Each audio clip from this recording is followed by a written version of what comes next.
Good afternoon, Stephen. See, now therein lies the problem of having a time of day greeting. Although it is afternoon now when I'm recording this video, it's probably not going to be afternoon when I actually post the video. And on top of that, it might not be afternoon when you view the video for that matter. I might be overthinking it a little. Anyway, today's video is going to be a little bit different because at last, you made a video. Now, since we started this vlog, I've always said that I want our videos to flow. Meaning that I want this vlog to be a true collaboration where we go back and forth in videos responding to each other, and we're not just making one topic at a time, non-related videos. And up till now, my videos have been a little bit on the topic-y side, but now you've given me something to which I can respond, so that's what I'm gonna do. So number one, the singing in the videos. Stephen, you know me. I come up with new ideas for new projects on pretty much a daily, if not hourly basis. And I'm always initially very excited, but usually the excitement dwindles soon after. This vlog was one of those ideas, and it actually gained momentum to the point where it's actually still going today, obviously. But singing in videos, that excitement lasted like a day. I'm over it now. I still want to do like music-themed episodes where I talk about Broadway shows, Broadway soundtracks, stuff like that. But as of right now, I have no plans to sing. So, sorry. 2, my rate of speech. You mentioned that I talk fast in these videos, and there was actually a comment or two on a previous video that says I talk fast in these videos,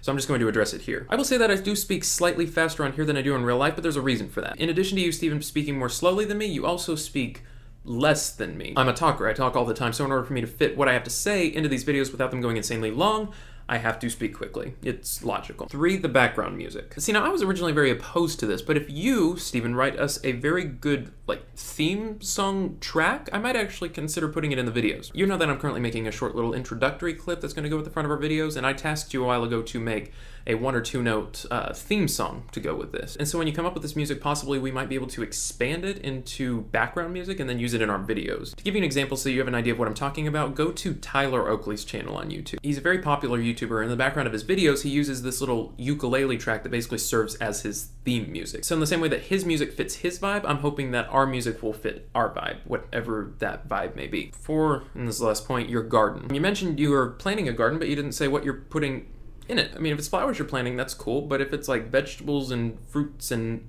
edible things, I assume you're going to be sending me some. That's really all I needed to cover from your video.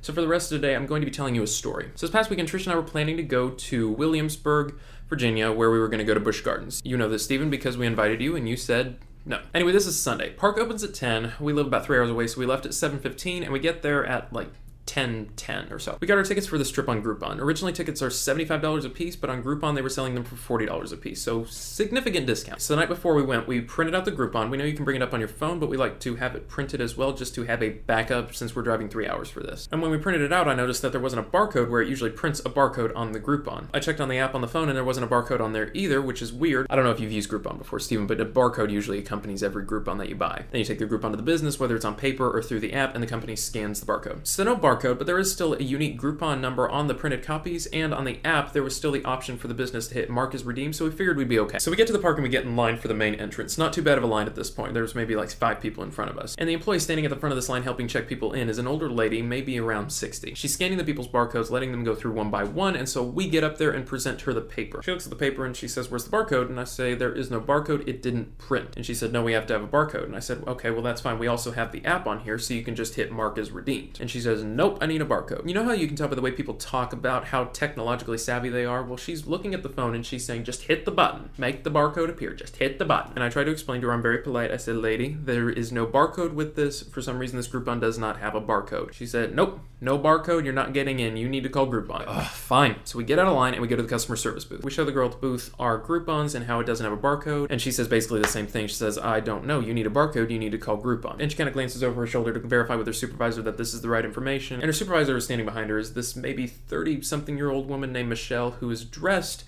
like she is not going to have a good time. She has an expression on her face that says, "I'm having a bad day," even though the day's just starting. She says, "Yes, you need a barcode. Call Groupon and get a barcode." Okay, fine, we'll call Groupon. So we step aside and call Groupon customer service. Estimated wait time, 30 to 40 minutes. Actual wait time was only about 20 to 25 minutes, but we finally get on the phone with the customer service person at Groupon. It's after about 20 minutes on the phone with this girl. Basically, she cannot do anything to help us, and she says, "Well, I can refund you the money." And we say, "No, that's not okay, because we drove 3 hours to get here, and we're literally standing in front of the gates, and we need to get into the park. We don't just want a refund, we want to get into the park." And she says, "I'm sorry, there's nothing I can do." And so we say, "Can we speak to your supervisor?" She says, "Sure." So her supervisor comes on the phone. Super nice lady named Taryn. Taryn tries to do all the fixes, can't get it fixed either. And Taryn explains to us the reason that Busch Gardens is having such an issue with this barcode is because they are afraid if they don't have a barcode to scan, Busch Gardens is not going to get the money from Groupon. And so what does Taryn do? Taryn says, "Put me on the phone with their manager and I will get this straightened out for you." Great, park's getting busier now, so we now have to actually get in line for the customer service booth. Wait in line, finally we get to a window where Alan is going to be helping us. Alan's a very nice guy, but he's not a manager. Unfortunately, Michelle is still the manager on duty. And I make eye contact with her before we actually get to the window, and you just see the look on her face when she sees that we're back in line and we're on a phone with somebody. She kind of gets that look like, oh, God. And I've run into people like Michelle before. Hell, I've been Michelle before. Working customer service in retail is a menial job, but when you're actually doing it, it feels important. You feel like it makes you an important person. And unfortunately, some people, instead of putting customer service as their priority, they put upholding the company's rules as their priority, even over customer service. I went through a phase where I did this when I was working retail, and in hindsight, it was stupid. And unfortunately, that's what Michelle was doing today. We get up to the window. Alan talks to Taryn, the Groupon lady, on the phone. Obviously, he says that he can't do what she's asking him to do, so he puts her over to Michelle. So now Michelle and Taryn are talking on the phone. Michelle takes the phone away, talks to her on the phone for about 5 minutes, and then gives us the phone back and walks away. First sign that something's wrong and that Michelle's not doing a great job at the customer service part of her job. If you're providing good customer service and you are saying no to somebody, no, you can't go into this theme park, you talk to them. You don't just hand them their phone back and walk away. Bad customer service, and it's rude. And so now we're back on the phone with Taryn, and Taryn basically says, look, I'm very sorry, but this girl Michelle is not budging. She does not want to compromise at all. I'm so sorry. So no, we did not get in. Groupon was very nice. They refunded us the full amount of our money, and they gave us $100 extra in Groupon bucks that we can use. We use Groupon all the time, so those are like gone. We obviously still had the option to purchase tickets full price while at the park, but by the time we finished dealing with this, it was already almost noon, and the line stretched around the block to get tickets, so we were going to be waiting at least another hour in line. So we said, do we really want to pay full price tickets for only essentially a half day at the park?